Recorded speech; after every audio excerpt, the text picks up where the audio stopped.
Hello everybody and welcome back to another Grand Theft Auto 5 video. And in today's video we're going to be talking about some key differences that came with the CEO crates and the CEO car stealing or import slash export DLC. I'm going to name about 3 differences and some similarities and just talk about what all we got in this update. And I hope that it helps you guys realize what you're going to be getting from these updates, what's the best money making method out of the two, and what all is just all around the best for you. So I'm going to walk over to my computer and I'm going to show you one of the first differences right off the bat. Alright, so let me just sit down here at my computer.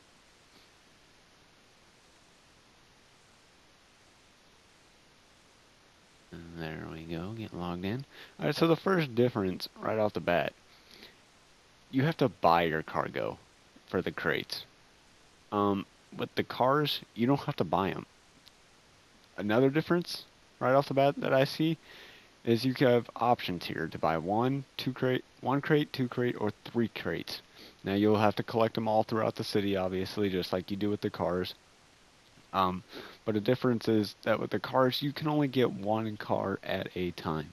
I truthfully wish that they would allow, you to buy 2 or 3 cars at a time, or source 2 or 3 cars at a time if you have other people in your associates, and I think that would be a lot better. Another difference that I will talk about later is what you got for your offices wise with the update versus the first update that happened in further finance and felony. But as you can see right here, one of the difference right here is that you can only buy one vehicle warehouse. Yeah, one vehicle. 40 cars, one vehicle warehouse. That's all you can buy. You can't have more than one. So you might as well just buy the cheapest one. That's about $1.5 million, I believe, is the cheapest. So just your best bet right off the bat, just go ahead and buy it. Now for special cargo, this was a big difference. We have missions to do. And these missions are definitely not like what we did for the cargo mission or the crate missions. The crate missions, all you do is go and you go search for a cargo, you steal it, and you take it back to your warehouse. This you actually have real missions, and these cars can be purchased in the Pegasus or Bostock and Cache, I think, thing. So that's pretty cool, and you can get them for lower prices. All right, guys. The second thing I want to talk to you guys about is the cars that came in this update. So right off the bat, you see right there, 2 cars, Tempesta and the Ocelot are 2 cars that came with the update right as it came. As you can see right now, I'm just looking at all the different cars. Pretty soon I'll put up a list of all the cars that came with the finance and felony update, the first part of it from back in when it came out in July, I believe, is when it came out. And with that, you'll just notice some key differences right then and there that of what the cars were and what kind and where they came from, like website wise. Right here, the Allergy and the Diabolus, yeah, I think that's what it is, were 2 that could be upgraded right away. The Allergy, I think, was a great choice for upgrading, and then they added 2 other cars later.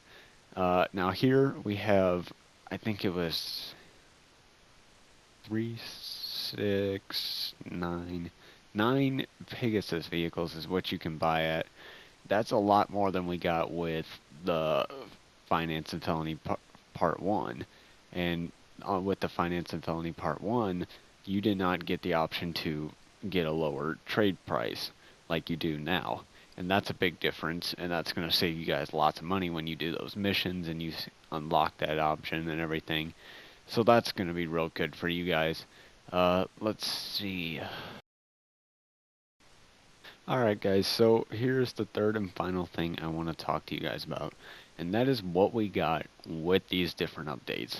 So the first thing we get, when we got the first update, part 1, we only got offices. We didn't get anything else. You got the customization options and everything for it.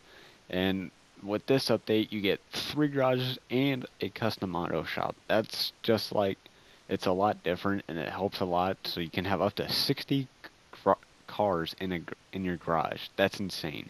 And you get a custom auto shop to take your cars into, which you can also get out of the car, and look all around it while you're after customizing it and everything and making sure it looks just the way you want. Maybe take a few Snapmatics like I do from time to time. Uh, that was a major key difference that I saw in this thing.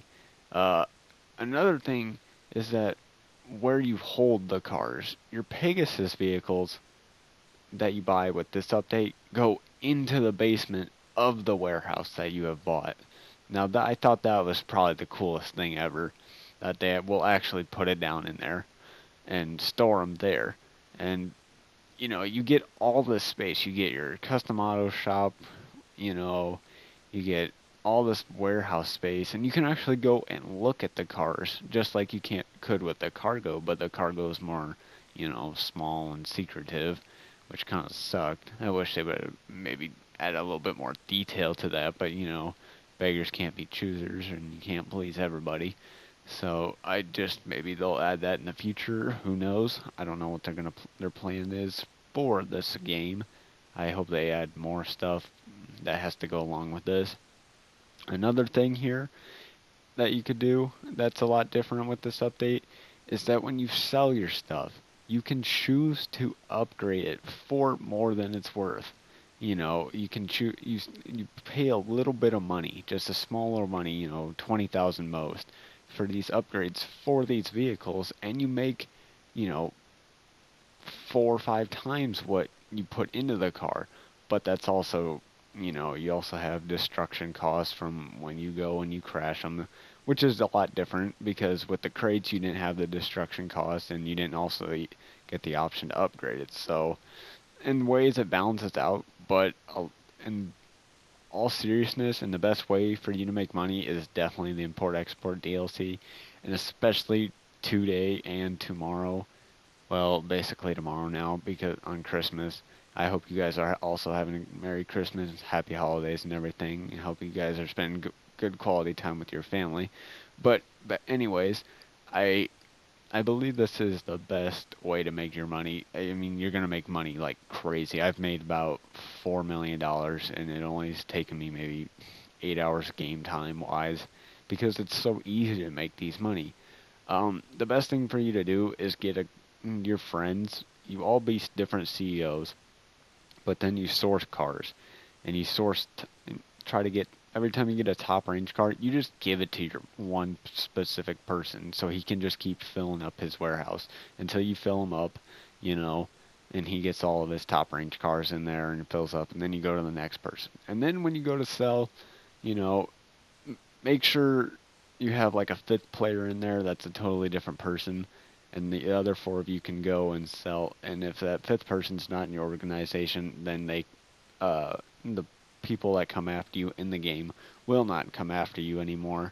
They won't be shooting at you, and all you have to do is just drive the cars. Right now it's a little difficult because of the snow and everything, but that's just a couple little tips for you to make sure you can save all your money and stuff. Get the most out of this. And right now they're giving an extra 50% on money that you make from this, so you get an extra $50,000 for every top range car you get, which in the end makes you 100,000. And I think that's a really cool thing. So that's where I'm going to leave you guys today. I hope you enjoyed the video. Please hit that like button and subscribe to us if you're new. I'll see you guys in the next video.